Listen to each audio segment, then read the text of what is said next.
What's up everyone, welcome back to the MMA Dance. Today we've got a wild mix of MMA news. Paddy Pimblett getting called out, heated rivalries boiling over, fighters airing frustrations, and the entire community going in on the UFC heavyweight division. Let's dive. Dricus Du Plessis slammed a beer and a martini in seconds and immediately called out Francis Ngannou. Classic DDP energy. Khamzat Chimaev, now 32, has started noticing his hair turning gray. The wolf is aging.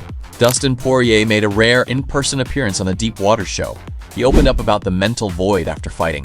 Chasing greatness for 20 years leaves you unprepared for life after the gloves come off. Nothing fills that ultimate high of fighting in front of the world. He also had strong advice for Michael Chandler, who hinted at moving up to welterweight. With all due respect, what are you doing? You should retire. Dustin doesn't think it's smart given the damage he's already taken. After a chaotic PFL event where Belal Muhammad and Colby Covington both won titles, they clashed at the press conference, with Belal throwing a kick. Now Colby is refusing the matchup, calling Belal unprofessional and not a big enough draw. Colby says he'll focus on bigger stars and possibly a rematch with Usman instead. Dober explained Conor McGregor's quick knee injury. After 5 years away, the octagon's adrenaline and intensity, his body simply wasn't ready for the same techniques he drills in the gym. Conor looked more nervous than usual, a tough reminder of ring rust. Israel Adesanya praised Dricus Du Plessis' performance against Kamaru Usman as the best he's ever looked. Great composure, smart counters, and excellent fight IQ from the team. Garry, challenging Islam for the welterweight title at UFC 330, said the worst thing that could happen is getting held down for 25 minutes in a boring fight. He knows Islam's grappling could suffocate opponents like a weighted blanket.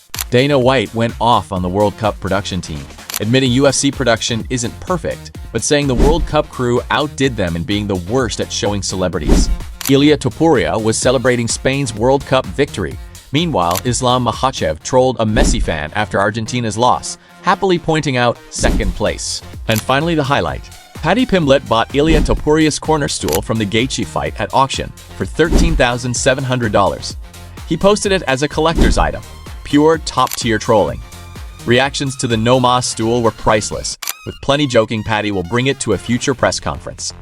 Last night, Dricus Du Plessis defeated Kamaru Usman by unanimous decision in the main event, earning Fight of the Night. From the opening bell, the much bigger DDP used his power advantage, landing big kicks and strikes while stunning Usman multiple times. Usman never quit and kept pressing forward, but couldn't get his wrestling going. DDP controlled most of the fight without a full finish.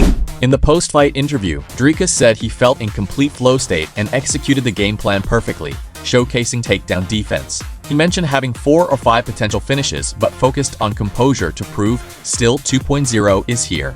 He also addressed the eye poke moment that led to a timeout, calling it a clean punch similar to Gaethje's on Topuria. Dricus was frustrated with the ref but accepted it.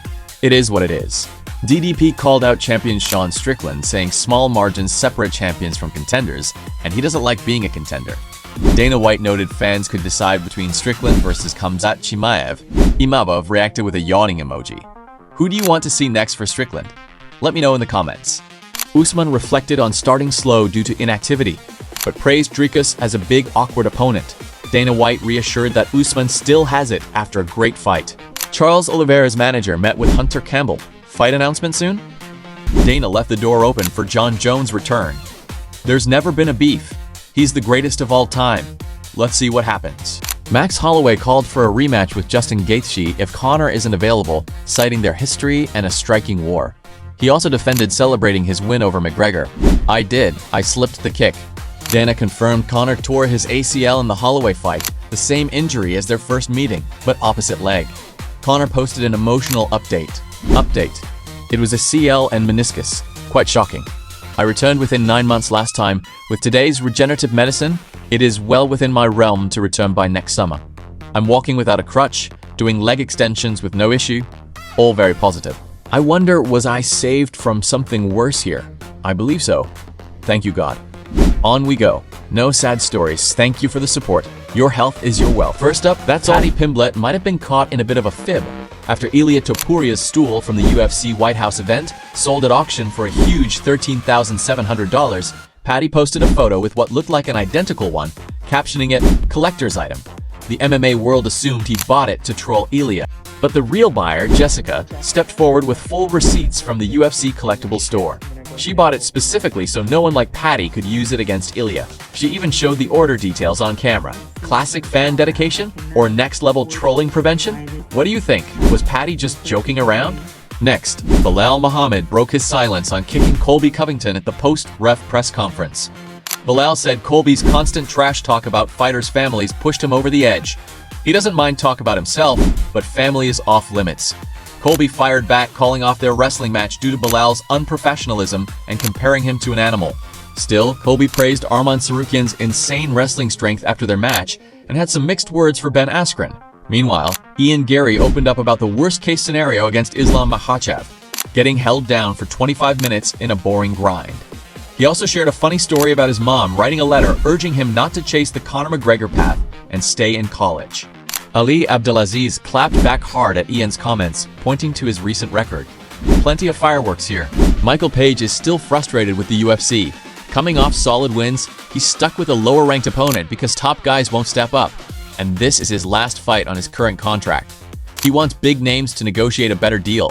Chael Sonnen backed him up on social media. On the positive side, Magomed Ankalaev sounds recharged and confident for his return against Bogdan Guskov after dealing with injuries. Dustin Poirier had strong advice from Michael Chandler. Retire, especially if thinking about moving up to welterweight at 40. Sean O'Malley is patiently waiting for his next title shot. UFC updates keep rolling in. Michael Morales may have leaked a potential next fight against Shavkat Rakhmonov. New bouts for Noche UFC include Kelvin Gastelum versus Yui Belgarui and Tim Elliott versus Edgar Chairez. Tommy McMillan is pushing hard for a spot after his big win. He even had to sit with cops at weigh-ins to avoid a backstage brawl. Michael Bisping called him a future star. There's buzz about Tommy versus Aaron Pico next. Cameron Smotherman had a rough outing in Fury FC after his UFC release. In the middleweight division, Dricus Du Plessis dominated Khamzat Chimaev's teammate, but a trilogy with Sean Strickland looks unlikely. Fans and analysts like Daniel Cormier aren't hyped for it. DDP's coach shut down weight cut excuses for Khamzat. Brendan Allen called out DDP, but a matchup with Nasruddin Imavov or others might be more realistic. Who do you want to see Strickland face next? Finally, the MMA community is going off on the UFC heavyweight division. With Jamal Hill visibly bulking up, fans are comparing it unfavorably to the juiced eras of Overeem and Brock Lesnar. Comments like Roy Nelson would be champion here and concerns about drive and shape are everywhere. It's a sad state for the division that once had massive stars. What happened to the heavyweight talent pool? That's all for today's MMA news. Which story stood out to you most?